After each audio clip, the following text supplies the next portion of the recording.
Do you think, Zoe, that the exposure that Starmer will get in a general election campaign, is that going to help him or hinder him? Because it's sort of received wisdom in some quarters of the Conservative Party that the more people see of Starmer, the less they like him. Is that true? Or perhaps is the opposite true? I don't know. It's interesting. I mean, I think Starmer has come on quite a way in the past year, just in making himself seem a little bit more relaxed and personable. You know, if you compare him at PMQs a year ago to him now, I actually think he's slightly better at the gags and sticking it to Sunak, and he's just comes across much more kind of sensible and managerial, but also like he has a bit more of a sense of humour. Having said that, I think the real test will be Labour's manifesto and how much they can sell, as we were saying before, this sort of cautious reform overspending vision. And I think that could put Starmer under a level of pressure that we haven't really seen before. You know, this is really... It's going to be a testing time in the run-up to election, a 20-point lead. You really have to sell it to the public. And as Marie was saying, we're in really tricky times. People feel really worse off. They want to hear that the government's going to change things for them. Will he be able to sell that vision? That's the important thing. So we'll see. I mean, I think he's getting better at selling himself, but... You know, well, people would rather go for a pint with him. So that's one thing, I guess. I actually disagree. I think it's going to be about the mood music. And if Labour can successfully do that and create a feeling of change, not necessarily specific change, that's where they will succeed rather than in the detail of the manifesto. We'll see. I see that. I also wonder if Labour need to pump up their offering a little bit and have something radical to offer, you know, just something that makes it feel like it will be a change of times. They've at the minute, one of the things they're offering is constitutional reform. Well, that doesn't really get anyone out of bed in the morning, does it? I don't know. I'd love to see the House of Lords. I'd love to see the House of Lords reformed. Anyway, but no, I take your point. But does it? I don't know if it, you know, in the Red Wall, for example, but you know, maybe something like a 4-day week or something that would make people go, hey, that would be quite nice, and that would make things feel a little bit different. So we'll see. It certainly would, yeah. Adam, some Tories are clearly tempted to fight the election on culture wars.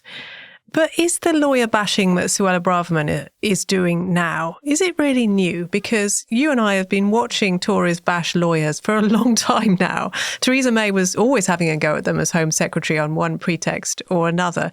Is this really new? Well, first thing I'd say is that constitutional reform gets me out of bed in the morning. So that's we are united on this point. One vote for constitutional reform. I chose the wrong group to say it to. Absolutely. But it doesn't get most people out of bed. The lawyer bashing. Well, look, I think you've got to draw a line between the tension which has existed for a very long time between courts and the government, and the tension that exists between lawyers and the government, because I think they're two different things. And I mean, it's, you know, certainly the case that since at least the Human Rights Act came into force more than 20 years ago, there have been regular swipes, including by New Labour, almost as soon as they passed the act, at decisions taken by judges.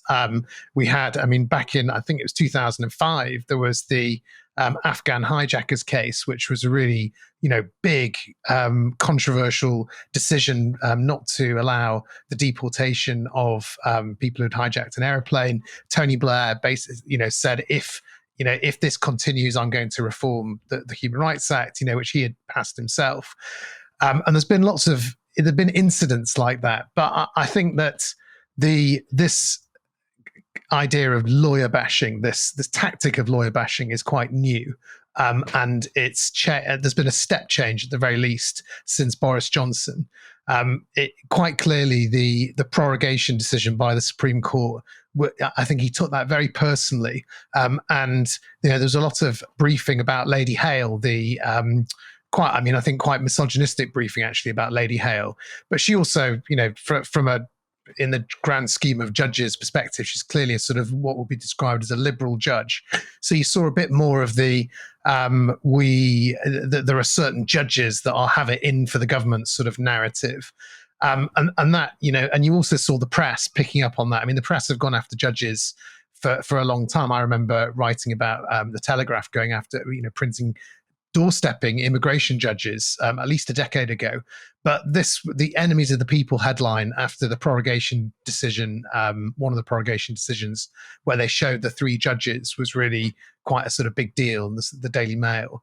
And I think Boris Johnson then took it up because, I mean, I've got theories about what, personal reasons that Boris Johnson may have for feeling a little bit sort of aggressive towards lefty lawyers, particularly as he was married to one for decades and was divorcing one in the sort of same period as all this was going on.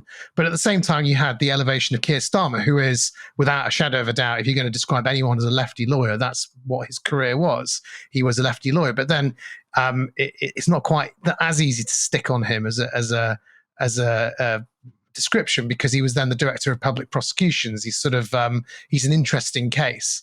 But I think Johnson saw it as important to, first of all, undermine the courts because they were slapping him down. And at the same time, this narrative of the lefty lawyers have it in for us, along with the blob and the civil servants, they're all coming after us and they're stopping government doing what government needs to do. It was quite a useful rallying cry, particularly for the base, and also an attack on Starmer. And since then, really disappointingly, despite Rishi Sunak's sort of, I'm going to be more of a grown-up politician, one of the practices he's absolutely kept going is this lawyer bashing. And I think it's really to do with Suella Braverman, and it seems to be her driving it in particular.